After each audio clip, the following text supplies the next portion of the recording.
Dear 50s, now I'm 59, about to leave you. With a decade, I finally bought the dream sports car, but forgot where to park it.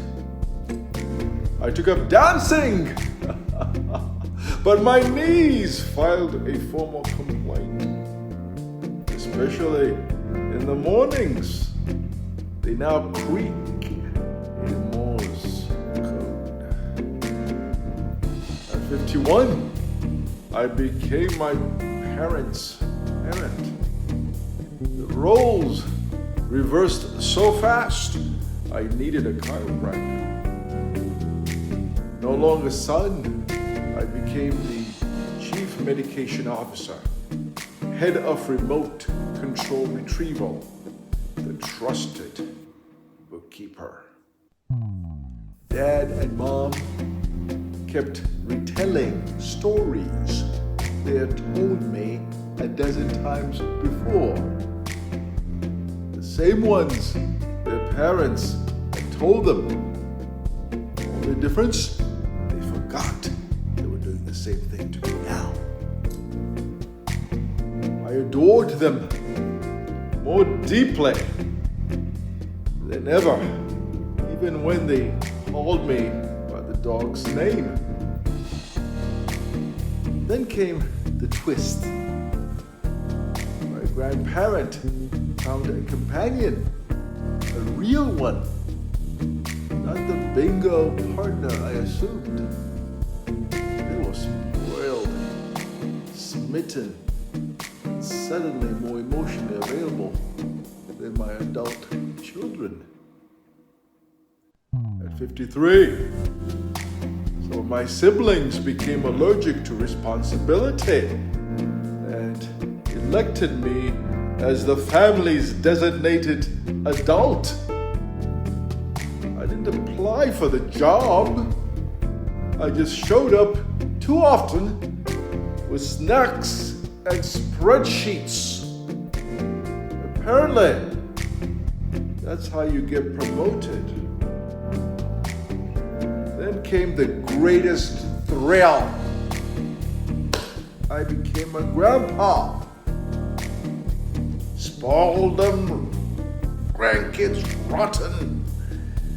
Send them back sticky and loud. Perfect revenge. They now call me Gramsicle.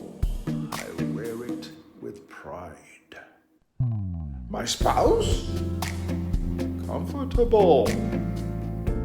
We could finally afford trips that didn't involve folding chairs or cousins.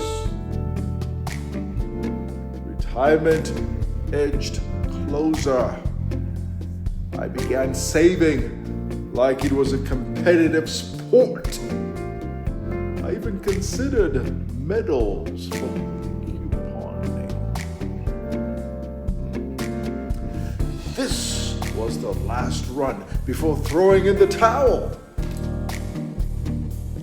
So I threw on my cheaters, booked my first colonoscopy, and bought that 25th anniversary diamond ring with the same hand that now needed arthritis cream. I started coloring my hair to combat the grays. The dye held. My dignity, less so. I stopped chasing youth more than twice a week. Heck, time was running faster than I did to the finish line. I started chasing fiber instead. My belly grew curious about regularity. My hair grew less.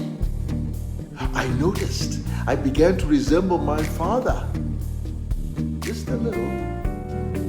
Enough to nod at the mirror and say, "Well played, genetics.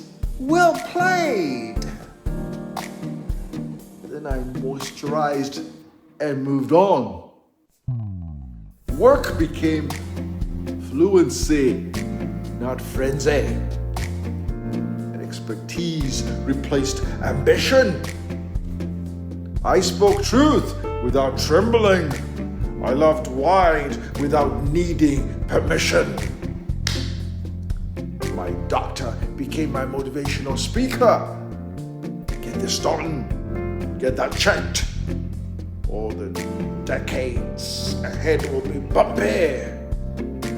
So I listened closely. He still texts me reminders. I call it medical spam. He calls it preventative care. We agree to disagree. I realized I was being called sir by younger people more than ever. When I mentioned Ricky Nelson and the Beatles, they looked at me like I'd named ancient Chinese philosophers. Who are those people?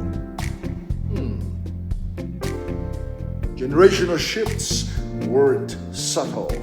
They were loud, wireless, and streaming. My adult kids started agreeing with me more. Nodding a lot, like bobbleheads. Just as I used to do with my parents. I was reliving the life I once watched them live right before me. It's like deja vu with Wi-Fi. I got more involved in church and civic life, making up for years I hadn't. And I realized I didn't care. I was set. I was okay. I'd paid my dues, and I kept the receipts. Dear 50s, you were the decade I embodied wisdom and occasionally misplaced my reading glasses. You taught me that living whole means laughing at the parts that creak. I'm not done dancing, but I've learned to stretch first. And if I ever find that sports car again, I'll drive it slowly with the seat heater on and the GPS volume turned way up. Because dignity may fade, but Bluetooth survives. Dear 50s, I will miss you. You are the best decade I've ever experienced. 60s, here I come with a full heart, a half full pillbox, and a playlist that still includes the Beatles.